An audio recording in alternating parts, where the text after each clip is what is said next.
এবামনি তো মাছ দেখে অনেক খুশি হয়ে গেছে, যেই কারণে মাছটা নিয়ে আইছি। আটাগুলা এখন এই যে বক্সের মধ্যে বইরা রাইখা দিতেছি। দেখা যাক কত কাপড় ছাদে দিয়ে আসার পর দেখলাম আকাশের এই অবস্থা। আচ্ছা বলেন তো এটা কোন? এখানে অল্প অল্প কইরা সবগুলা মশলা দিয়ে দিতেছি। এখন সুন্দর করে একটা নাড়া দিয়ে রান্নার সময় ধনিয়ার পাতা না দিলে কিন্তু তরকারি একেবারে মজা লাগে না। এই ছিলেন নাকি এই গরমের মধ্যে বলে শীত করে, এইটা এখন ইদানিং সবসময়। হ্যালো এভরিওয়ান, আসসালামু আলাইকুম সবাইকে।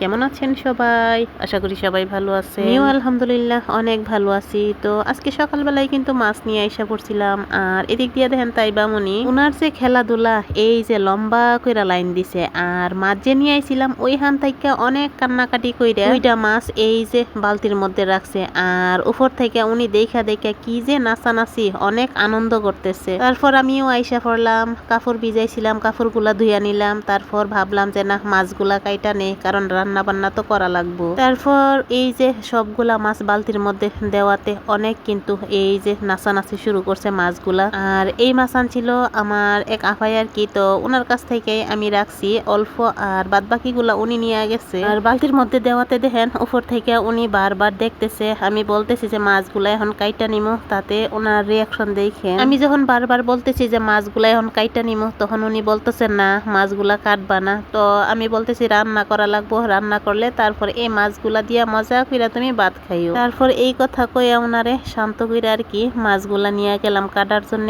আর বলতেছি যে এইভাবে কি মানুষ খেলাধুলা করে? তো মাছগুলা নিয়ে আইলাম, আর এখন পানিটা সাইকা নিমো আর কি। তো এই মাছগুলা কাটতে না আমার ভীষণ ভয় লাগে। এখানে মাগুর মাছও আছে আর শিং মাছও আর কি। শিং মাছ যদি একটা গায়ে দেয় তাইলে মনে হয় আমি বেহুশি হইয়া যাবো। তারপর মাছগুলারে লবণ দিয়া ঢাইকা দিছি, দেওয়ার পর আর এদিক দিয়ে কিন্তু আমি ভাতরাও বসাই নিছি যে ভাতরা হইয়া যাক। ভাতরা হইতে হইতে আমি মাছগুলা কাইটা নিমো। তারপর এদিক দিয়া একজন সদস্যরে দিয়ে আটা নিয়ে আইছিলাম, তো ও বলতেছে যে আমার কাছে দেও, আমি আটাগুলারে রাইখা দিই। তো আমি এদিক দিয়া এই যে আটার বয়ামটারে নিয়ে আইলাম, আর আনার পর উনি নিজে নিজেই ঢালতেছে। তো আমিও একটু বৈশা একটা ভিডিও করে নিলাম যে না একটু ভিডিও করি। তো বলতেছে যে কেরে আমারে বারবার আপনি ভিডিও করেন। আর ভিডিও করাতে উনি রাইগে গেছে, বলতেছে যে আপনার কাজ সাহায্য করতেছি আর এইটাও আপনি ভিডিও করে দেখানো লাগে। তো পেঁয়াজও নিয়ে আসলাম এদিক দিয়া, আর পেঁয়াজগুলো অল্পই নিয়ে আসছিলাম। এখানে 3 কেজি পেঁয়াজ ছিল আর কি। তো ঈদের আগে তো আরো পেঁয়াজ আনা লাগবো। আর এদিক দিয়ে কিন্তু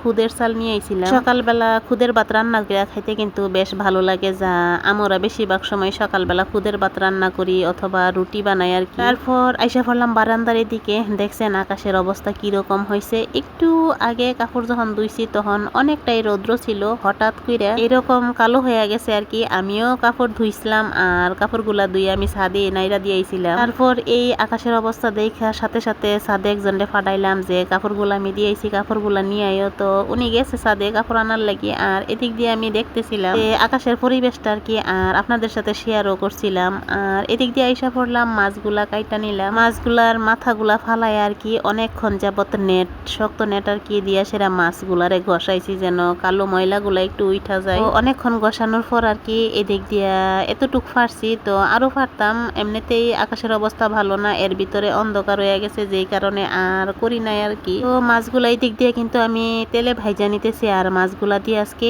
শুকনা বিরান করবো। তো আমাদের বাসায় আর কি শুকনা বিরানি কই, যে তরকারিটা আর কি এরকম মাছ ভাইজা তারপর পেঁয়াজ দিয়ে আর কি অল্প পরিমাণের ঝোল দিয়ে রান্না করি, ওইটারে আমরা শুকনা বিরান কই। আপনারা কি কোন আমি সঠিক জানি না, যেই কারণে আমি বইলা দিলাম আর কি আবার। আর এদিক দিয়ে একটা কড়াইয়ে বসাই দিলাম, আর ওইটার মধ্যে না অনেকটা পরিমাণের আর কি পেঁয়াজ আর টমেটো দিয়ে দিছি, সাথে একটু লবণও দিয়ে দিছি যেন তাড়াতাড়ি নরম হইয়া ভাজা ভাজা আর কি। তো এদিক দিয়ে কিন্তু ভাজা হয়েও গেছে আর অনেকটা পরিমাণের নরম হয়ে গেছে, যেই কারণে আমি অল্প পরিমাণের পানি দিয়ে দিছি। তারপর সাথে করে আর কি এই যে অল্প পরিমাণের হলুদ, মরিচ আর ধনিয়ার গুঁড়া, লবণ দিয়ে দিলাম। আর জিরার গুঁড়াটা একেবারে এই শেষ পর্যায়ে যখন নামামো তখন দিয়ে দিমো, বাদ বাকি আর কোনো মশলা এখানে ব্যবহার করতাম না। তো কালারটা দেখছেন মাশাআল্লাহ কত সুন্দর একটা কালার আইছে। এখন আমি মাছগুলারে দিয়া দিম আর কি। আর মাছগুলারে কিন্তু আমি কোনো বাড়ি বুটিতে রাখছি না, রান্না যেহেতু করছি। মাছটারে যে কড়াইতে ভাজিলাম আর কি ওই কড়াইতে রাইখা দিছিলাম, তো কেউ খারাপ ভাবে নিবেন না।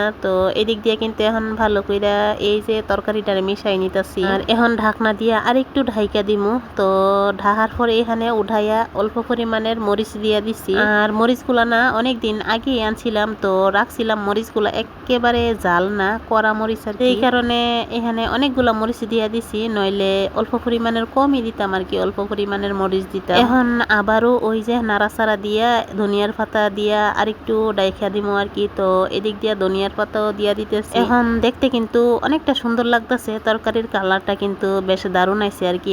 আর টমেটো দেওয়াতে তরকারির কালারটা একেবারে লাল লাল হয়েছে, সাথে মরিচের গুঁড়ো অনেকটা দিয়া দিছিলাম। আর আমাদের মরিচের গুঁড়াটা না ঝাল কম আর কি, দেখতে এমনিতেই লাল কিন্তু ঝাল অল্প পরিমাণের, যেই কারণে মরিচের ফাঁকি অনেকটাই দেওয়া লাগে। তো রান্নার পর না তরকারিটা যখন আমরা সবাই খাইলাম তখন তরকারিটা আসলে অনেকটাই মজা হয়েছিল। এদিক দিয়ে কিন্তু আমি তরকারিটা এখন বাটিতে বাইরা নিছি। তো এই যে মাছের শুকনা বিরান আর কি, এইটা কিরকম হয়েছে অবশ্যই কমেন্ট করে বলবেন, আর খেতে কিরকম মজার হইব ওইটাও বলবেন। তো এখান থেকে আবার কিছু মাছ আমি রাইখা দিছিলাম যে টমেটো দিয়ে একটু টক রান্না করবো, এইবা মনিরে টকের ঝোলটা দিয়ে ভাত খাওয়ানোর লাগি আর কি। তো উনি তো আবার এই মাছ খাইতে পারতো না, একটু ঝাল লাগবো, যেই কারণে ভাবলাম যে টমেটো দিয়ে যদি একটু টক রান্না করি তাইলে হয়তো ওনারে একটু ঝোলটা দিয়ে ভাত খাওয়ানো যাইব। তো এদিক দিয়ে আমি কিন্তু এই মাছগুলা রাইখা দিছিলাম।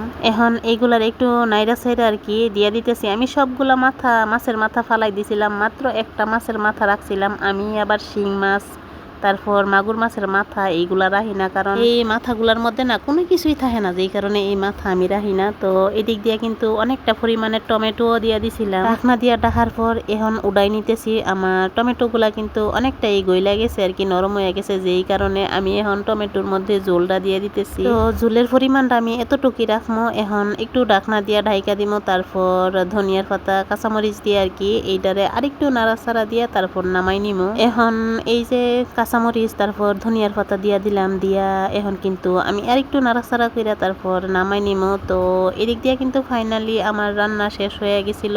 আর কি কি রান্না করছিলাম আর রান্নাগুলা কিরকম হয়েছে ওইটা আবারও আপনাদের সাথে একটু শেয়ার করতেছি আর কি। তো এদিক দিয়ে দেখাইতেছিলাম যে হাঁড়ি ফাতিলা আর কি রান্নার, এইগুলা কিন্তু আমি রান্না শেষ কইরা এই যে চুলার উপরেই রেখা দিই। তো এদিক দিয়ে ফার্স্টে টকটা দেখাই দিলাম আর কি কিরকম হয়েছে টক রান্নাটা অবশ্যই বলবেন। তারপর এই যে মাছ বোনাটা আর কি এইটা একেবারে লাল টুকটুকা হয়ে লইছিল। তো ফুল রেসিপি তো শেয়ারই করলাম যে কিভাবে রান্না করলাম। আর এদিক দিয়া কালকে ডাল রান্না করছিলাম আর কি, আম ডাল। তো খাওয়ার পর আরেকটু বাকি ছিল, এইটাও একটু গরম করে নিয়েছিলাম, আমার কাছে বেশ ভালো লাগছিল আম ডালের তরকারিটা। আর এইখানে ওই যে ভাত রান্না করলাম। তো এই ছিল আজকে আমাদের দুপুরবেলা রান্না বান্না আর কি। তারপর আইসা পড়ছিলাম একেবারে রাত্রবেলা। আর তাইবা মনি দেখছেন এইটা 2 দিন আগে আর কি উনি কলম নিয়ে, ওই যে উনার বড় আপার কলম নিয়ে উনি খেলাধুলা করতেছিল। তো কলম না, এই যে কলমের কালি একেবারে সব কালি আর কি বের হয়ে গেছে। বের হয়ে যাওয়ার পর উনার হাতে মুখে তারপর কাপড়ে ওইটা একেবারে দাগ হয়ে গেছিল। তো আমি বলতেছি এত দুষ্টামি করো কিসের জন্য তুমি। আর এদিক দিয়ে কিন্তু আমি নাস্তা বানাই নিছিলাম আলু দিয়া আর মুরগির মাংস দিয়ে আর কি। তো এইটারে আমি ডিমের মধ্যে দিয়া ফ্রাই করে নিমু কাবাবের মতন আর কি। আর ভেতরে চিজ দিয়া দিছিলাম, আর চিজটা আর কি আমার বাসার সবাই অনেকটা পছন্দ করে, তাই মনি তো মাশাআল্লাহ একটু বেশি পছন্দ করে। তো তারপর ওনার ভাইজানরে বলছিলাম আর কি যে ওনার জন্য নুডলস নিয়ে আওয়ার লাগি। আর এই যে নুডলস নিয়ে আইছে, আর আমি নুডলসটা দেখতেছিলাম যে এইখানে কই পিস আছে আর কি। তো এই নুডলসটা আবার তাই মনি অনেকটাই পছন্দ করে। সকালবেলা যদি ওনারে এই নুডলসটা দিয়ে স্যুপ নুডলস রান্না করে দেয় তাইলে উনি অনেক পছন্দ করে মজা করে খায় আর কি। তো এইগুলা রাইখা দিতেছিলাম আর বইলা দিছিলাম সাথে কইরা সেমাই নিয়ে আওয়ার লাগি, যে সেমাই নিয়ে আয়ও কালকে সেমাই রান্না করবো আর কি। তো এই যে সেমাই নিয়ে আইছে। আর ডিম তো সবসময় সবার ঘরে আর কি, ডিমটা সবসময় রাখা লাগে। তো এদিক দিয়ে আমার ঘরেও সেম, ডিমটা সবসময় রাখা লাগে, নইলে ডিমের জন্য যে এত কান্নাকাটি শুরু কইরা দেয়। তো এইগুলা এদিক দিয়ে গুছাই নিতেছিলাম আর নাস্তাটাও বানাই নিছিলাম আর কি। তো তাইবা মনিরে এই যে ওনারে সস দিয়া দিছি খাওয়ার লাগি। তো উনি তো মাশাআল্লাহ বইসা টুকটুক কইরা খাইতেছে, সাথে ইয়ামিন মিয়াও বসছিল। আর ইয়ামিন মিয়ার নাকি অনেক শীত করতেছে, যেই কারণে উনি এই গরমের মধ্যে আর কি এত বড় মোটা এক সোয়েটার পরছে, যা দেখে আপনারা সবাই হাসাহাসি করবে। এটা নাকি বলে বিড়াল। তো এটা দেখে সবাই অনেক হাসাহাসি করছে। আর ইদানিং না ও এই সোয়েটারটাই একটু বেশি পইরা রাখে। তো আমার ভিডিওটা কিরকম হয়েছে অবশ্যই কমেন্ট কইরা বলবেন।